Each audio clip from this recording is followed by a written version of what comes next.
Well, hello, everyone, and welcome to the Lown Institute's launch of our 2022 Racial Inclusivity results. My name is Vikas Sani, and I'm president of the Lown Institute. We're glad to have you here for this very important conversation.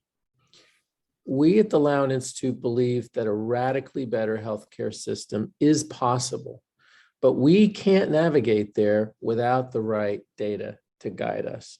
And that's why we're here. That's why we created the Lown Hospitals Index to measure hospital social responsibility using metrics that have never been used before, like community investment, pay equity, overuse. And today, we're releasing new rankings for hospital racial inclusivity. And this is the first set of Lown Index rankings to include data from the COVID pandemic. So we're particularly excited to share these results with you today. So we'll get to our results in a few minutes, but first let me explain how we measure racial inclusivity. For every hospital, we use Medicare claims data to determine the zip codes where that hospital's patients came from. We then use that to define the perimeter around the hospital that represents the entire area from which patients could have come. And we call this the hospital community area. Now, this year, we've improved our algorithm by using travel time instead of simple distance to define what the community area is. So in this example, with this Philadelphia hospital, you see the green circle is the distance of the community area as the crow flies, which is how we did it last year, while the blue area actually is what we call isochrone. It's all the neighborhoods with an identical travel time. And that's what we've used this year to define the community area. Once we have that, we then use the census data to compare the demographics of the zip codes where patients actually come from to that hospital and compare it to the demographics of the whole community area. This lets us see which communities are being over or underrepresented in a given hospital. So in this example, on the left, you can see that this hospital's Medicare patient population mostly comes from a cluster of zip codes just to its south, about 7 or 8 zip codes just to its south. And on the right, we're showing you the proportion of Black Americans in all the zip codes around the hospital within that community area. Now, because there are zip codes with a high proportion of Black Americans just to its north, not very far away, that it doesn't serve equally, this hospital would get a lower racial inclusivity score. So that's kind of how we do this. And the inclusivity metric then allows us, when we start looking, shows us other important trends that we can examine, especially on a regional level. So in 2020, hospital markets in major US cities were segregated. Many hospitals were pulling patients from whiter or wealthier communities, while other hospitals disproportionately served people of color. So in this table, what we're showing you is effectively what appeared to us to be the most segregated markets using our inclusivity metric, because we're reporting how many hospitals in that market land at the opposite ends of racial inclusivity. So for example, in Detroit, 90% of all their hospitals are at one end or the other of the inclusivity ranking, both very inclusive and not very inclusive at all. The blue area is where 2/3 of all US hospitals land on our metric, and only one of Detroit's hospitals fall within that range. So that's how we do inclusivity. That's how we did it last year. But what's interesting, there's a big difference when we look at the COVID population. So if we do the same calculation, we found that compared to their patient population that's usual or as a whole, hospitals' COVID patients came both from a much closer distance and were demographically much more similar to their surrounding community. So when you look at COVID patients by themselves and use the same method, what we see, for example, is Detroit. They're aligned much more. 90% of their hospitals were at the ends of our rankings for racial inclusivity overall. But when we look at their COVID patients, this number goes down to 0. That means that Detroit's hospitals' COVID patients were demographically closer to their community area than their usual patient population.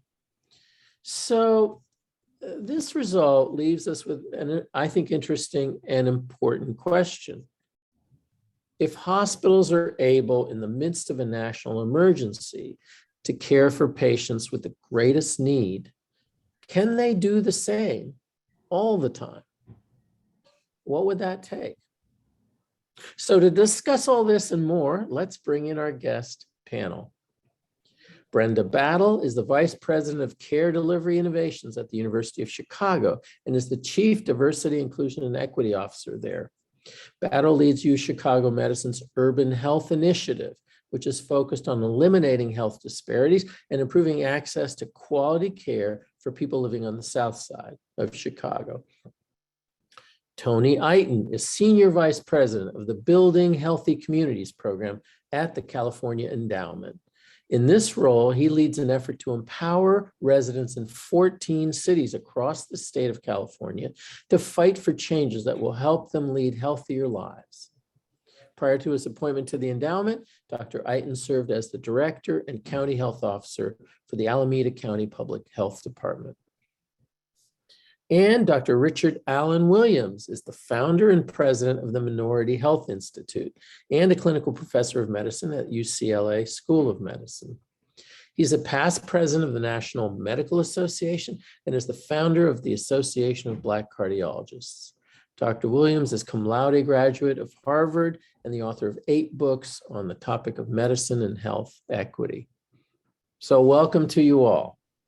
Thank you. Thank you.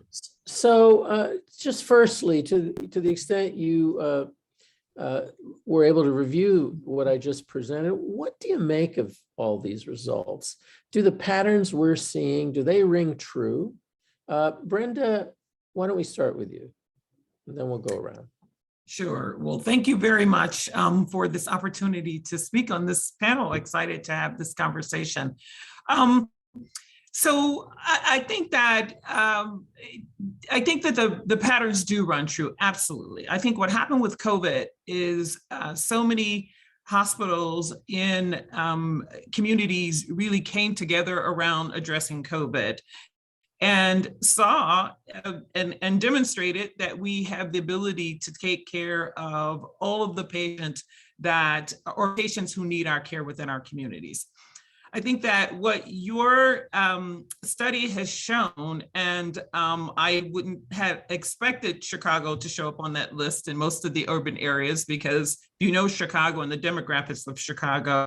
While there are some hospitals in Chicago who are in demographically more affluent and more resourced communities, there are many of us that are in communities that are right in the middle of communities that are racially diverse, and much of our patient population are also racially diverse. So when we use Chicago, for instance, when we started our work in addressing the issues of COVID, we were doing that in the community with the population that we serve every day. That's not the case with all of the hospitals, I would say, in Chicagoland. But I would say that all of us demonstrated during this COVID period how capable we were of really coming together collectively around addressing the issues of COVID. Early on, as I think most of us know in our respective communities, that some of the smaller safety net hospitals and federally qualified health centers just didn't have the resources to begin testing or even to hospitalize some of the patients who needed care. They didn't have the access to the ventilators and access to just even the care providers that they needed. So the larger hospitals like U Chicago and some of the other hospitals pitched in and began to do that. And indeed, those who had not historically taken care of everybody that needed the help at the time recognize that we are capable of doing that.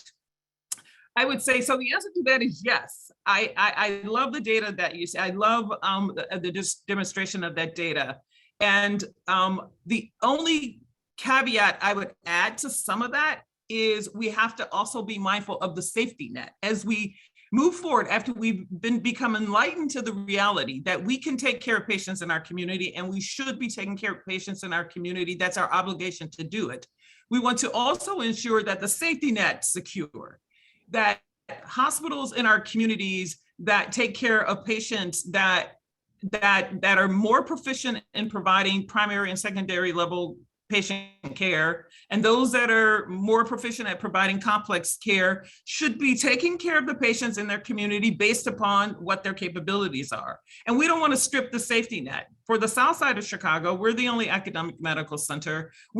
Our role in that community is to care for the most complex care needs. During COVID, we took care of everything, but the safety net is there to take care of patients in our community who need care that they're not, that they're better able to take care of than we are. So we want to make sure that they are sound and that they can sustain. We've had several hospital closures in our community over the last many years, and we have a struggling safety net that if the ecosystem doesn't work together around making sure that care in our community is better distributed, then we're going to lose the safety net. And so in our community, we don't suffer for some of the things that you described in your report. However, what we do suffer from is sometimes taking care of patients that other hospitals ought to be taking care of. And so we have to make sure that we don't do that and that we don't starve the safety net, because we can and we're better resourced to do that, and that our efforts have to be in place to support the safety net, to bolster the safety net, to make sure that the safety net can sustain itself with our support, and that the community can survive and have the access to care that they need from all of the providers in the community. Great. So I'll stop there. I appreciate your report. Great. Well, thank you. There's a lot there. We'll get into all of these areas, including what kinds of solutions there might be. But just initial thoughts from each of you now. Dr. Williams, Richard? Thank you, Vikas. And let me say that I'm grateful for being invited to be on this distinguished panel. I'm struck by some things that you just presented, and in particular, some discrepancies, let us say, especially in regards to what you showed in the Detroit data that were presented. The data from the past patterns that were established in Detroit versus what was found during the COVID period, the most recent period. And that's something that I think requires some reflection. First of all, I think it's important to take a look at the background of what has been happening in Detroit as an example of hospital systems and how they operate. And we need to know much more regarding what that past pattern was. And we also need to ask the question, why was that pattern changed during COVID? Now, I want to call to the attention of everybody a fact that many people know. When COVID first began, when we first identified the pandemic, we started taking a look at discrepancies and healthcare disparities from the standpoint of disproportionate impact of COVID on, for instance, communities of color. And it was noted, although it was difficult to get the data in the first place from CDC, it was noted that Detroit was actually stood out as one area where we saw some of the highest rates in the country in regards to COVID impacting and killing people in communities of color. Other areas included Louisiana and some others that you know. But I think that that might have propelled people in Detroit to take a closer look at what they should be doing, and especially in servicing people of color from the surrounding communities. I will bet that Henry Ford Hospital led the way in all of this. I'm not certain, but Henry Ford Hospital has a history of serving as a source of care for people in that area for years.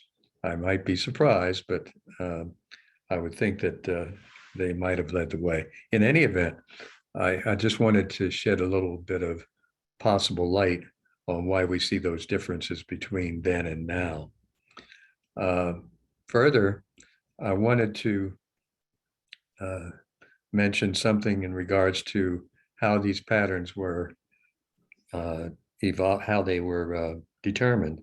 You mentioned that zip code data was used, and I would like to refer back to a pioneer in the use of these kinds of data, Dr. Nancy Krieger at Harvard School of Public Health, Harvard Medical School, was a pioneer in this area in looking at zip codes as information that would be helpful in determining patterns of care or lack of care and of disparities in communities of color.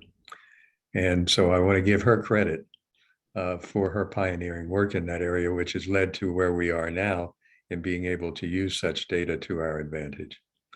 And the final thing that I want to mention is no matter where we go with this conversation that we're having today, we have to actually start with the recognition of what it is that's really causing us to even have this conversation today. And I refer to the underlying underpinnings of the situation of racism. And we need to call it out and deal with that at the very outset of what we're discussing, and recognizing that unless we deal with racism, institutional racism, which is a term, by the way, which was invented by Stokely Carmichael back in 1967 and fell immediately in disfavor because of its origins. I think that we'd be well served by recognizing the fact that no matter what we say in all of our deliberations, we have to come back to the issue of racism and the need to dispel it. Last thing about racism and my comments is that I think we can take an example from mythology, and I'm going to give one example from Greek mythology, if I may. And actually, it's the figure of Perseus cutting off the head of Medusa. You might recall that Medusa was the lady who had snakes as hair. And if you took a look at her face, you immediately turned to stone. And so that's how she defeated her enemies and her attackers. And so Perseus was able to cut her head off by sneaking up behind her. And she didn't recognize that he was there. And he decapitated her and saved the world, so to speak, from this terrible scourge. And I think that we might need to take an example from that mythology in our attack on racism, which is modern day Medusa that we're facing, and make sure that we use proper techniques to behead this monster so that we can go on and repair our healthcare system. Thank you. Thank you, Richard. I'm going to interpret a little bit of what you said and then toss it to Tony. But, you know, one of the things that strikes me, I view the data and our method as really a measure of structural racism. And for me, the structuralness of it really means that it's deeply embedded. It's embedded in history and segregation patterns of residential segregation, bifurcation of the labor market, bifurcation of the insurance market, all these different things. And then you get these patterns that we get. Despite that, with COVID, you know, we see an improvement in our measure. And I think in some ways, the way I interpret that data is that it's kind of, in the midst of an emergency, patients are sick, they come to the hospital, they get taken care of. It's more, how are things during business as usual, where the patterns of elective surgery, all these other pieces of the puzzle play a role. And I think that to me is an interesting dimension to think about and tease out as we continue. But Tony, your thoughts, initial thoughts. Well, you said essentially what I was going to say, which is that, I was going to congratulate the Lown Institute on, constructing this vivid illustration of structural racism. It's as vivid an illustration as I've ever seen. In my work, we use this concept of, when it comes to our health in the United States, your zip code is more important than your genetic code. And we look at numerous examples of that. Hospitals are, at the end of the day, in the United States, businesses. And they operate under principles of market justice, not social justice. And so they essentially advertise and try to attract people who can essentially support their bottom line. And I have a good friend who's the CEO of a children's hospital here in Oakland.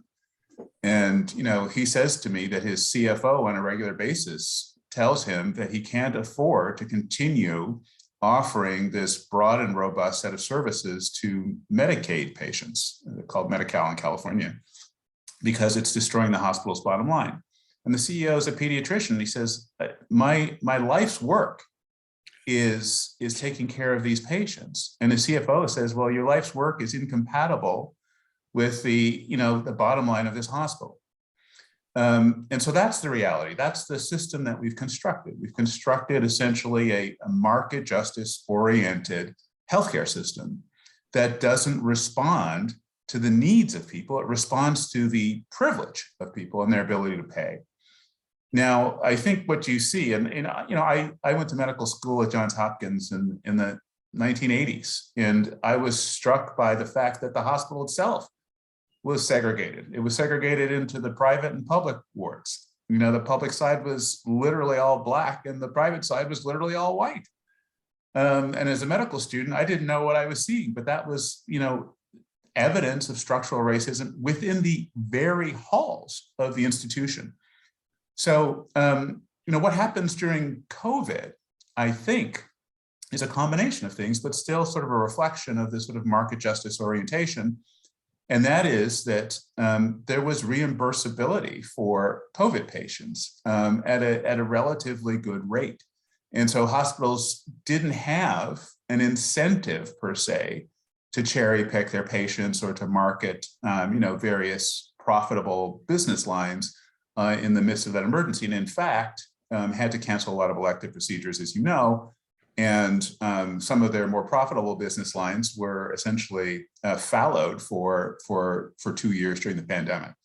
So I'm not surprised by any of this. I do want to say that I'm very appreciative of the Lown Institute for making this as vivid as possible.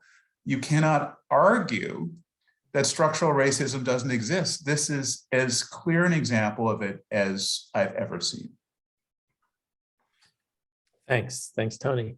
So, so we all know we've been discussing the ways in which communities of color were disproportionately affected by COVID. So it makes sense that in their communities, hospitals stepped up and hospital care was available. Although, as you point out, some of that may have had to do with the funding that was available.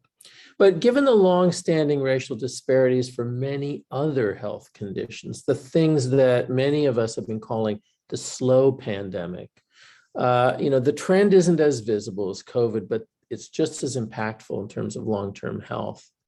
So, I guess the question would be, if hospitals can care for patients with the greatest need in a national emergency, what about chronic conditions like heart disease, diabetes, hypertension? What would it take? What would it take to change that? And what do we know now about what that looks like without those changes before COVID? What did that look like? So why don't we talk about that a little bit? Richard, as a cardiologist, you have plenty of perspective on this, I suspect. Yeah. Before I go on to that, I'd like to, if I could, make a few reflections on some things that Tony mentioned. That was so well articulated, Tony, in regards to the structural and institutional racism that underlies everything that we're talking about today.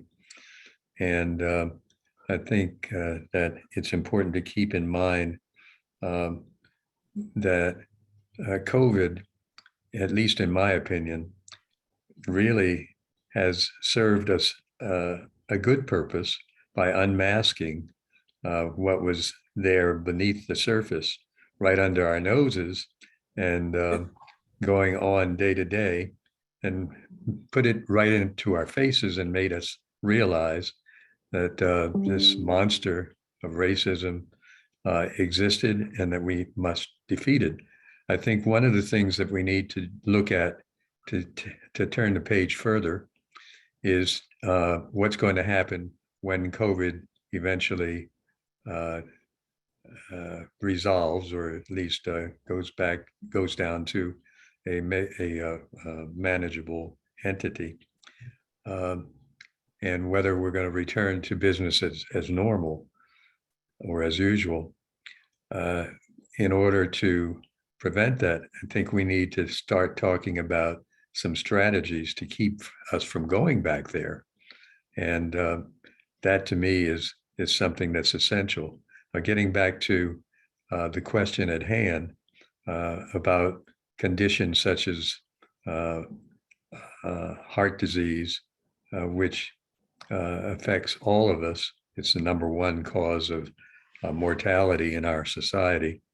But I think it needs to be recognized that it is even higher level metric for instance, Black individuals, something that was not recognized even as recently as 20 years ago.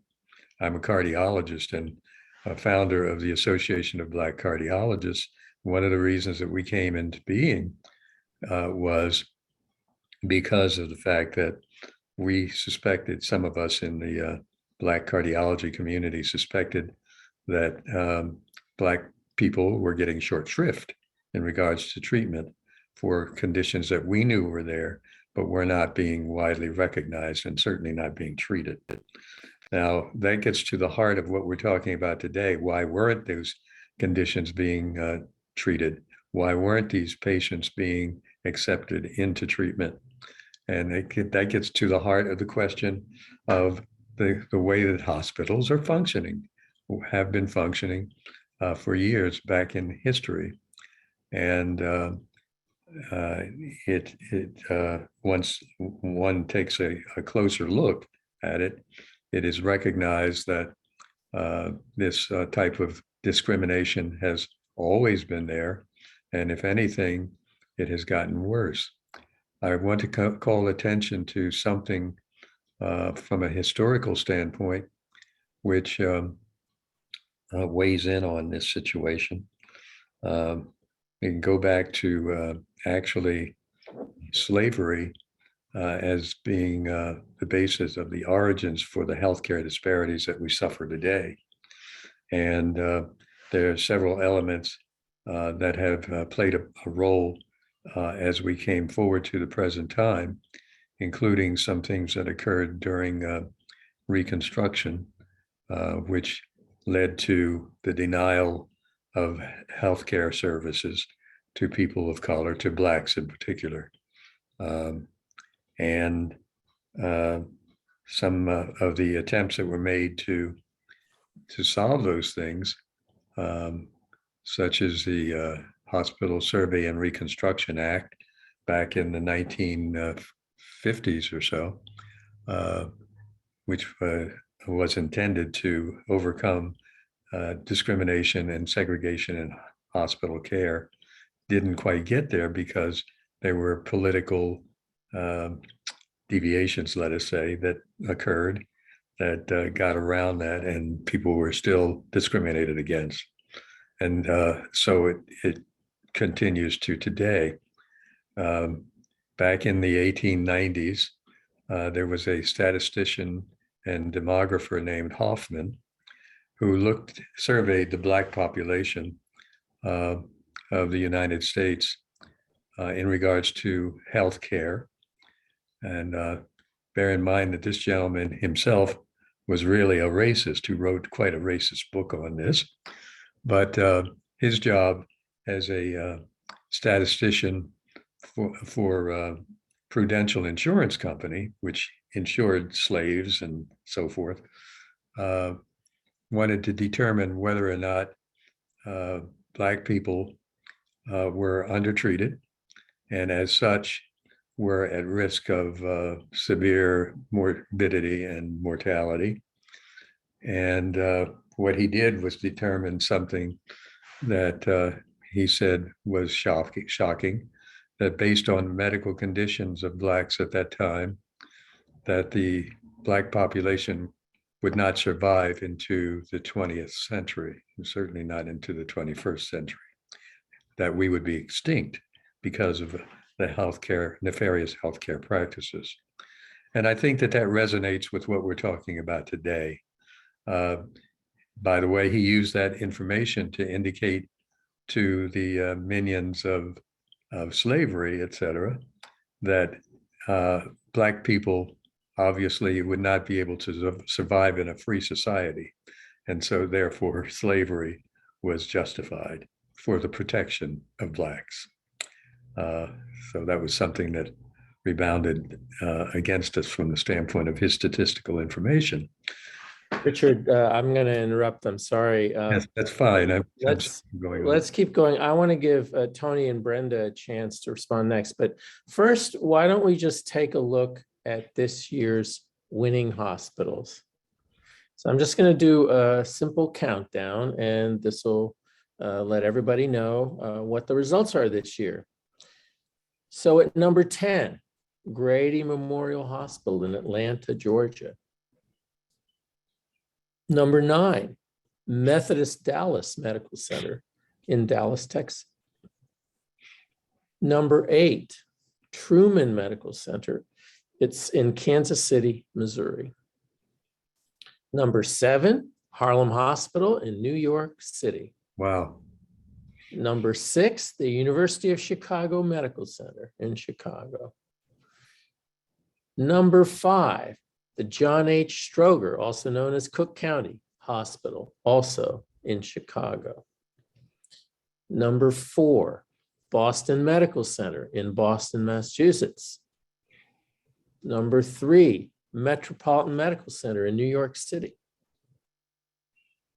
Number 2, St. Charles Madras in Madras, Oregon. And our number 1 hospital for racial inclusivity this year is Lakeside Medical Center in Belle Glade, Florida. So congratulations to all these hospitals. You are providing an enormously important social function, and we're delighted to be able to recognize that. So why don't I turn it over? Brenda, the University of Chicago is in the top 10. Yeah. So let's talk a little bit more about what Richard was saying, but what factors allow the University of Chicago to be inclusive? Is it an accident of location and where people live? Are there policies that are helpful or that are the key? And then there are other questions that would follow from that, but I'll let you take it from there. Yeah, and before I answer that question, I just want to comment just briefly on a couple things that Richard said and that Tony said. So all of the examples that Richard gave have really built the healthcare system in the United States. And what we see in our hospitals and our policies and our practices were built off of these experiences and policies and structural issues that were put in place. And what has happened is those things have not been changed so much and so often in so many of these hospitals. And what changes that for hospitals that are doing better than they may have been doing 15 years ago is that they've taken a concerted effort of looking at those things. What are some of these old policies that we've been practicing in the way that we create access at our institutions, in the way that we invite people into our institutions to feel welcomed, in the way we deliver care, in the way that we measure outcomes in care? What are some of these old practices that we've been doing that have resulted in the disparities that we've seen in our communities? These things are all structural. These policies are structural. These systems are all structural. And those are the things that have to be addressed in order to really dismantle those systems and practices that have been in place. But the other system that has to be addressed and dismantled is the payer system, the Medicaid payer systems in our country. These systems that drive our hospitals to make decisions based upon finances of our institutions versus made upon the mission and our role in taking care of people within our communities. So University of Chicago made that list because we're in a community that's 77% people of color. And over 2/3 of our population that we take care of in our hospital are people from our community. And so we have to have in place systems that enable us to be better providers of care and service to those populations. And we haven't been doing it through our history. Our efforts around creating a more inclusive institution are as recent as the last 15 years, where we have, and not that nothing was done before then, because there was work that was done and significant work, but our concentrated work on dismantling the systems in our institution that result in poor outcomes for our patient populations, that are the people in the community that we are there to take care of. But also, and you'll hear me say this again, I'm bent on the ecosystem. It can't just be that giant in the community it has to be, how do we contribute to building up the ecosystem? Because we can't take care of the 900,000 people who live on the south side of Chicago. If Chicago were a city, it'd be the 18th largest city in the country.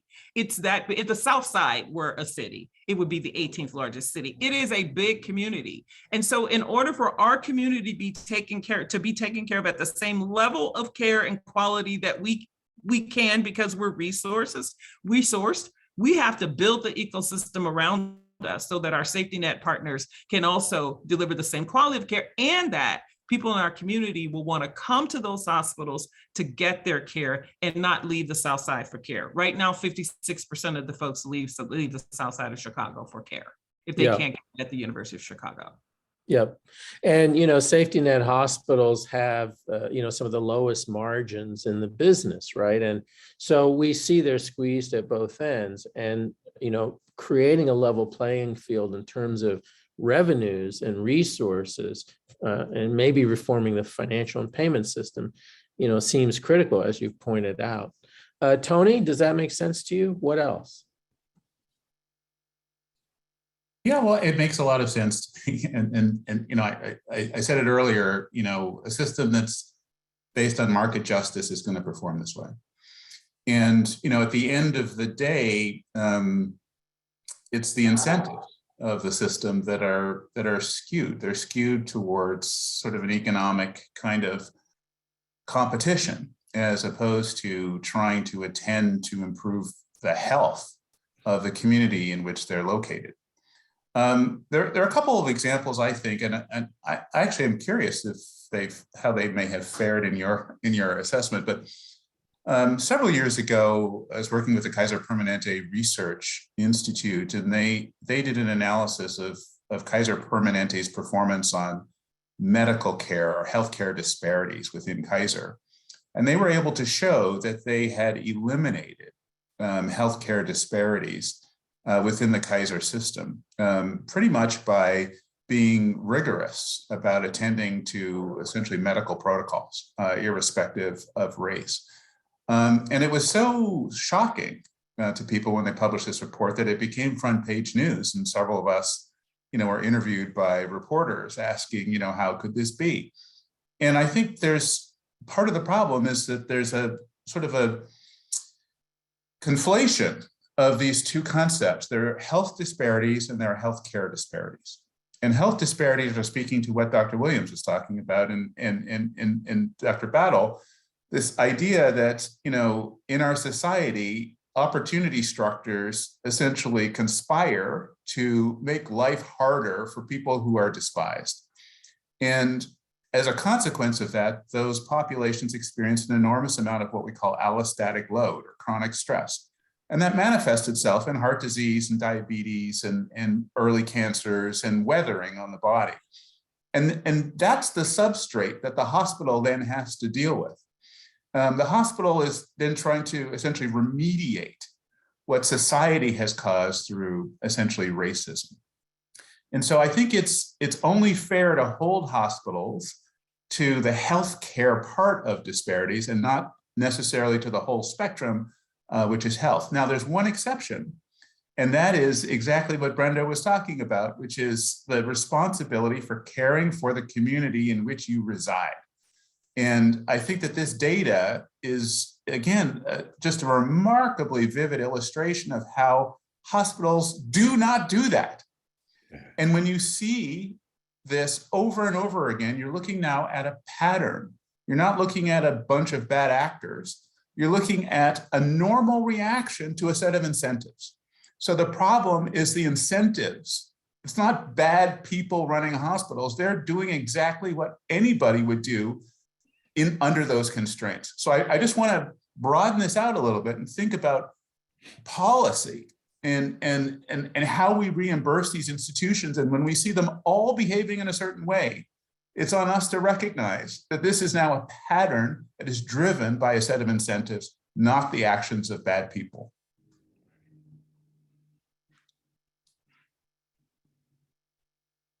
You're muted. You're muted. I'm sorry, I stopped. Oh my God, the moderator's muted. What a faux pas in the era of Zoom. I wanted to just respond to a question that came from the audience about whether or not the change in inclusivity during COVID was a function of the fact that COVID occurred disproportionately in communities of color. And the answer is absolutely yes. I mean, I think that's what we're seeing. So I think the picture that emerges is really that, you know, it affected communities of color more disproportionately. Hospitals stepped up to the situation that they were facing, and they did the job. And so the question we're asking now is, how about all these other conditions? How about all these chronic conditions that we've lived with for years? How do we translate? What we've seen is some elasticity in the system, some responsiveness in the system. How do we translate that for all these other areas? So I just quickly, I want to talk a little bit about elective surgery, for example. So we looked at that as well. And with elective surgery, though they declined in 2020 because of the pandemic, we saw a pattern. And what we saw was that elective patients are drawn from wider, wealthier areas in a hospital surrounding community. That's not a surprise. 70% of hospitals were less inclusive for elective patients than for their population as a whole. So that may be the complement to what happened during COVID, why we saw the improved inclusivity in COVID patients. We saw a drop in elective volume. So it tells us elective surgeries are part of this selective biased process. So I'm just curious what you think in particular about that, since you know, it is a bread and butter aspect of the finances of many hospitals. And I was actually getting into this work. I was quite surprised that for some hospitals, elective procedures are a vast majority of what they do. 50, 60, 70, 80% of what they do. Any thoughts on that? Let's go around. Richard? Yeah, well, I think that you are exactly right. Elective surgery is bread and butter issue for hospitals. And this gets back to the issues that were brought up by both Tony and Brenda regarding the economic impact of all of this.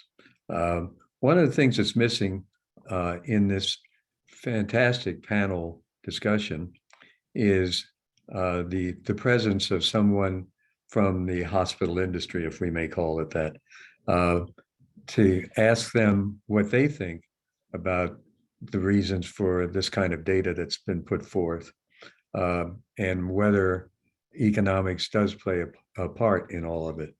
I think that they would be honest enough to tell you that economics is a principle, if not the principal mover in all of this.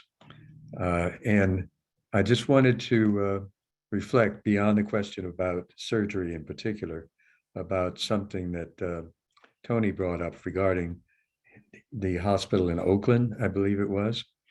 I'm sorry, regarding the Kaiser Permanente situation. I want to mention that there is a situation that has just started to evolve in California, in which Medi-Cal patients are being essentially turned over to Kaiser based on an edict from the governor of California. Governor Newsom has decided to take the Medi-Cal patient population and put it in the hands of Kaiser Permanente for management, as opposed to having those patients managed by LA Care, which is a huge HMO in California, and I think the largest one in the country. And that has an impact from the standpoint of the treatment of the patients. I wonder if that might not reflect that conference, the results of that conference that Tony mentioned several years ago, and the results that indicated that Kaiser's system was most economical system for taking care of those types of patients. Now, coming full circle back to the question of surgery, I think it makes sense, at least to the hospitals, that during a situation of crisis like this, where resources are impacted, that the hospitals are going to try to use their bread and butter approach to make certain that they don't go bankrupt. They've got to have that income stream to stay afloat. And I think those people who are not here on this program would say that they feel justified in doing that. No harm or no harm intended to people who are cut out of the medical process during the time that the hospitals are focusing on private surgery, so to speak. But they feel that they've got to live and got to survive, and that's what they're going to continue to do as long as there's no outcry against it. And I'd just like to add that elective surgeries were the insured population. Yes. And we've been talking about this disproportionate, mission around, or money and mission. And, if your COVID population, not all, but in these communities, a large percentage of those individuals were covered by government insurance, and your elective insured patients were probably covered by commercial insurance. And so given it is hospitals' bread and butter, and they were financially affected by COVID, they were making choices. This is no excuse for them. This is, again, why the incentives are not well aligned, because the incentives are aligned toward the finances. And that's why it's those other people who got access to surgery during those times, and not persons that were covered by Medicaid or other types of government covered insurance. So thank you. Let's turn a little bit towards various versions of our ideas for solutions. Let's start with the broadest, widest possible lens. So Tony, you've written that racial health disparities are actually a misdiagnosis as a technocratic problem when they're actually a problem of democracy. So can you talk a little bit about that distinction and what you see as the relationship between political power and health equity?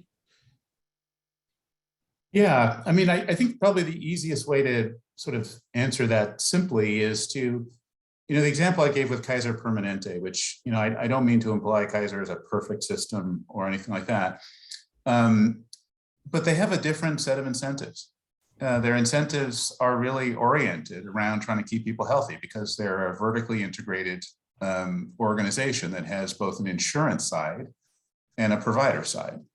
And so they have managed those incentives in a way that aligns with the desire of people who are insured to be kept healthy by investing more aggressively in screening, early intervention, prevention, and the like. And Kaiser has taken it a step further insofar as it's now engaged in policy, both at the national level and at the state level. Kaiser is invested in housing opportunities for people in California, recognizing that chronically unhoused people have very extreme healthcare costs.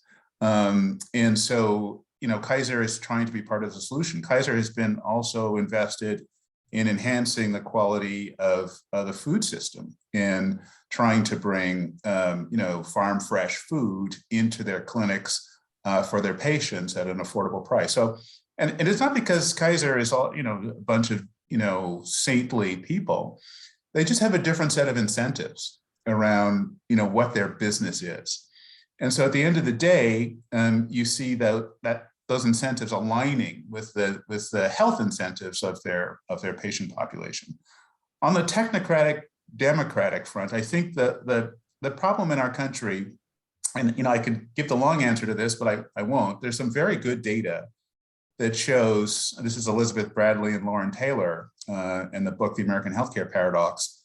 It shows that on a per capita basis, the United States spends more than any other developed country on medical care. We're twice the OECD average.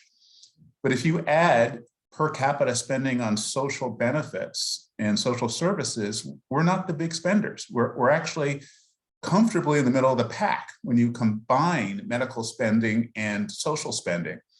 And our problem is that we don't spend too much. Our problem is that we spend our money stupidly. We spend our money downstream in the most expensive, least effective part of the spectrum. And that's what that data shows you. Now, why? Well, it's back to the point that I was trying to make earlier about sort of market justice versus social justice. In a robust democracy, there are checks on the extremes of capitalism. And essentially, people can use the power of democracy to reconfigure the incentives within the healthcare system. We have essentially a relatively weak democracy. And the ability for what we know, I mean, we're the only industrialized country in the world that doesn't have universal healthcare or paid sick leave or childcare or subsidized education. Why? That's not a mistake. It's because we have a relatively weak democracy and we've pitted groups against each other.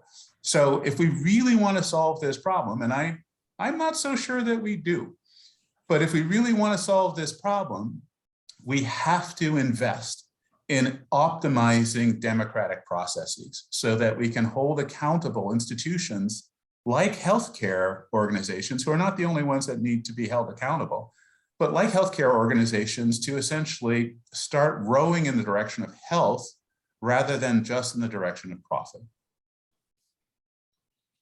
Well said. Thank you. So I'm going to turn to the audience questions because we'll revisit each of these issues in many ways, I think. First, maybe to you, Brenda, but maybe not. Chicago is going to break ground on 2 big new specialty hospitals in 2022. I didn't know that, but presuming that's the case, generally hospitals do this to focus on the most high margin patients.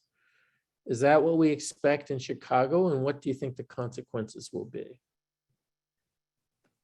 So the systems that I know of that are breaking ground on these are breaking ground on them in Chicago suburbs, where, they're the most affluent populations or the most resourced with commercial insurance. What do I think is going to happen? It's not going to affect the safety net. largely, because that's not where most of the safety net providers are. There are obviously underinsured and uninsured populations in those areas, but it's a business, like Tony said, and those decisions are business decisions. It's to drive market share. It's to drive the flow of referrals into hospitals that might have systems in the or more urban areas where the population is diverse based upon even their payer is diverse. So that's what it is. It won't affect the safety net. It will drive business into these institutions. We're seeing a consolidation, and this is all over the country, of healthcare systems across the country, and that's what it's about. It's to drive revenue. They are our business. That doesn't make it bad. It doesn't make it. It's a business. Yeah. Well, I think in some ways, perhaps what we're discussing raises the question of, should it be a business? What kind of business should it be? And how do we structure and organize revenue? Tony, you've talked about that. I mean, certainly Kaiser is famously integrated. The insurance side, has a separate organization, and the delivery side, but they are effectively one big globally budgeted organization. So here's a question from the audience, which I'll toss to you, Tony. If you controlled a state Medicaid program, what would you do to change the payment or financing? In what ways would you do it so that it might be effective in addressing these issues of structural racism? Yeah, this is a great question. And that's a fun question to try to answer. And I have had the privilege of working with some folks at the CDC on just that question. A gentleman by the name of John Auerbach, who's used to be the commissioner in Boston. Yeah. So the big picture is that you want to align the incentives. So you want hospitals to be responsible for the health status in the communities in which they sit. So you want to incentivize them financially as some of those indicators improve. So, obesity rates, rates of controlled diabetes. I would take it even further, and I would talk about things like high school graduation rates and third grade reading, because those are correlates of good health, in adult life. So the goal is to essentially, in a public health organization like I used to run, I was concerned about the obesity rates of Alameda County and the city of Oakland, because I used to say to people, I'd give anybody half of my budget, if they could actually normalize the obesity rates in Alameda County, or even more simply, get the high school graduation rate up to 90%. I wouldn't have need for half of my budget because so much of what we do is remedial. So the idea is to sort of have healthcare systems lean into communities and have them have some skin in the game in the performance, the outcomes on public health measures in the communities in which they sit. And if those measures improve, they get enhanced payment. If those measures fail, they do not get enhanced payment. And that enhancement has to be enough that it's worth the work for them to participate in trying to improve those overall rates. So that's the bottom line. Kaiser has that incentive built into its financial model, which is why it does things. And they're just the same as any other hospital administrators. They just have a different set of incentives. So they're actually trying to respond to those incentives. So we know incentives work. We have models of that, throughout the world. The only question is, what's keeping us from constructing the right incentives in our health system? That's the important question. Great, thank you. A related question from the audience, and this is just to anyone who wants to jump in. Can you talk about episodic payment models for maternal care and how that might relate to racial disparities? This person is from Kansas City, number 3 on the list, says that midwives and birth centers that respect women and serve the needs of the neighborhood at the neighborhood level make a real difference, but nobody's paid for outcomes. fee-for-service reimbursement kills maternal child health when the NICU is the revenue generator, not healthy pregnancies. Comments? Well, I almost don't see that as a question. I see that as a kind of a very astute observation. Yeah. And the question for me is, again, in California, there's been a big battle between nurse midwives, doulas, and then sort of OBGYNs, and what level of supervision they need and what kind of births they can attend to, whether freestanding birth centers can be certified. All of that to me is basic. These are competitive business arguments, and they're not driven by essentially what the best outcomes are in these respective settings. So I think the questioner, knows the answer to the question, is sort of raising the point that you have better outcomes in many of these freestanding centers that are managed by, nurse midwives and doulas with, some OBGYN participation. But we don't have an economic system that sort of facilitates the investment into those kinds of settings, because it competes with a financial, benefit that accrues to hospitals and certain types of practices that would rather keep that business to themselves. Yeah, I'm Can I make a reminded. comment on that? Yeah, please. In California also, Tony, I'm sure you recognize that there's a huge argument about compensation for these freestanding centers and doulas and midwives, that they're not being appropriately compensated, and that it's not being recognized that their results are really fantastic from the standpoint of decreasing the maternal death rate and the infant death rate. In fact, their figures are very competitive, if not better, than some of the more, I guess you might say, routinely professional centers. And so the question is, why aren't they being better recognized and better compensated? And that's something that needs to be answered not only in California, but across the country. Indeed. Tony, some of what you said reminded me that, the key problem for all of us in healthcare is that it's harder to define the product. If we're going to operate as a business, is the product the surgery, or is the product the health that you get from it? And we haven't found a way of making health the product for which there's a business model and revenue. And if we could do that, then a lot of incentives would line up. So your suggestion that, population health measures be somehow factored in to the compensation scheme of a healthcare delivery system, I think is on point and interesting. So with that in mind, another question from the audience. Do you believe that ACOs and the ACO model will have a significant impact on the provision of healthcare? Brenda, have you seen any of that affecting your life in your role at the hospital? Yeah, ACOs have a really small footprint, I would say, in Illinois, but I've been in other markets where ACOs have a much broader footprint.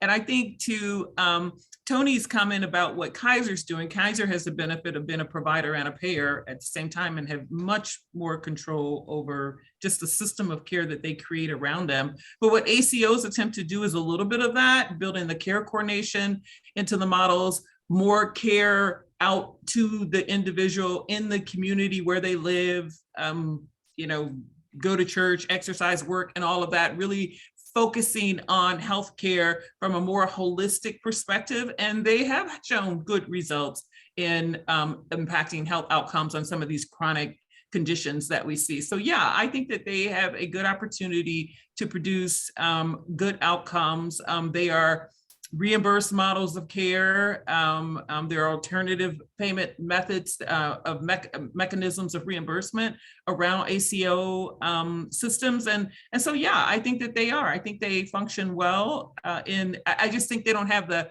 footprint, the depth of the footprint that they need to be as effective as I think we would want to see them in changing the trajectory of healthcare for populations that they serve.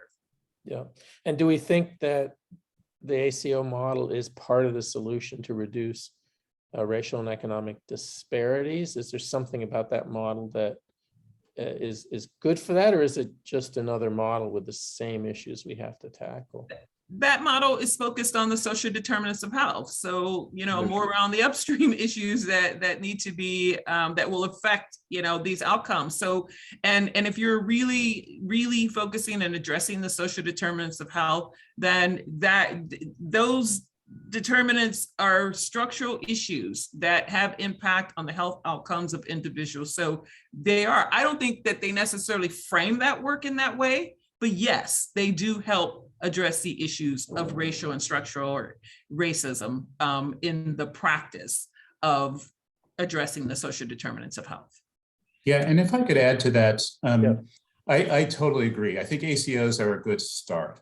I have found, and we're funding actually a ACO-like equivalent out here in California. We have for the past several years, and the results have been very promising. The challenge, though, is that hospitals define population health differently than public health entities define population health. And hospitals define population health pretty much as individuals with the same disease or the same basic clinical profile. So folks with multiple chronic diseases that are homeless or, have substance abuse, all of which, they're very high utilizing patients, and we can save a lot of money by getting them the care earlier in the right setting. So there's nothing to take away from that. But, population health really needs to think about those patients before they became alcoholic or before they became homeless or before they became, with multiple chronic diseases. And that's what public health does. I mean, it tries to figure out, community level interventions that essentially reduce the burden of disease. And in the case of many of these chronic diseases, as I mentioned before, it's chronic stress and allostatic load. The solutions there, though, are not clinical, they're political. Those are policy solutions. And I just want to make that distinction, that ACOs can't solve this one patient at a time or one cluster of diabetics at a time. The focus has to be on investing in preventive policies way upstream in the community that prevent those patients from ever becoming those chronic diabetics. And that is something that the current ACO model is not structured to do. Thank you. Well, my own kind of pet idea for solutions really is an amalgamation of all of these, which is kind of publicly run, publicly funded ACO model that is actually globally budgeted at a regional or local level and has significant democratic inputs from the population that's being served. And that's, I think, a sketch of something that we haven't yet really begun to define. But in terms of accountability and the like, I think it's what we need. Well, I've got my eye on the clock, and I think it's going to be time to wrap up. So before we go, just a huge thank you to our guests. Richard Williams, Dr. Richard Williams, founder and president of the Minority Health Institute. Thank you. Brenda Battle is vice president for care delivery and innovations at the University of Chicago. Thank you for joining us. And Tony Iton, senior vice president of building healthy communities at the California Endowment. Thank you very much, Tony. So we're going to end the formal program now, but if we have a few minutes and people want to toss some more questions, some of our guests may be able to stay. So if you want to do that, stick around. You'll have to switch from the Q&A to the chat, and we'll keep an eye on that. But have a great afternoon, everybody. And thank you so much for joining us. Tune in the next time. We'll be talking about community benefits spending and fair share surpluses and deficits on or around tax day. So we'll see you then. So. And Vikas, I can hang around for about 5 more minutes before I have to jump off. Okay. Well, so let's see. Unfortunately, me too. Okay. More like 6. Okay. Well, we got a lot of questions. Because Yeah, before you get into the questions, Yeah. can I just make kind of a comment based on something that you were, I think, trying to solicit earlier, and that was sure. some comments from us about how we saw potential solutions to all of these things. I wanted to point out or cite an example of something that is being done, which tends to try to mitigate the, especially the racist aspect of the healthcare, health equity questions and so forth. And that's in Boston with the Mass General Brigham program. I'm sure you're familiar with the Unite Against Racism program, which was instituted last July as an amalgamation of several of the Harvard affiliated hospitals, and is carrying on a program to eliminate racism from the hospital practices in that area. I'd like to laud them and use them as an example of the type of things that need to be done across the country regarding facing up to this racism and how it's constraining our ability to deliver healthcare equitably. And so just like to point that out. That's the Unite Against Racism program, which is a product of the Mass General Brigham Combine in Boston. Thanks. We do have one question, and this actually will call on your specific knowledge. Any comments on Atlanta? Because Atlanta in our rankings had some significant dispersion of hospitals, many in the kind of not very inclusive, and then many who are inclusive. And given the large Black population in Atlanta, I just wondered if anybody had thoughts or comments about that, if you know about it. I don't. No. Okay. We also have a lot more work to do. I think there is an enormous scope of exploring this data. So for example, we could generate a range of interesting health services questions, as well as social questions that might use bits and pieces of this data. For instance, we were asked, is there a correlation between percent elective surgeries in a hospital or in a set of hospitals and their inclusivity? I don't know the answer because we haven't specifically looked at that, but it would be easy to look at, and we will. But it illustrates the kinds of things I think that are possible, and that might then lead to more actionable ideas for change or policy recommendations. Anything else? No, I think that's it. Well, we're going to wind it up. Thank you so much again, and thank you to the audience. Very engaged. A lot of questions, a lot of comments, so we're delighted to see it, and we'll carry on. Until the next time. Thank you. Thank you all. Nice to meet you. Yeah, nice to meet Dr. Iden and Dr. Williams. Bye-bye. Thank you.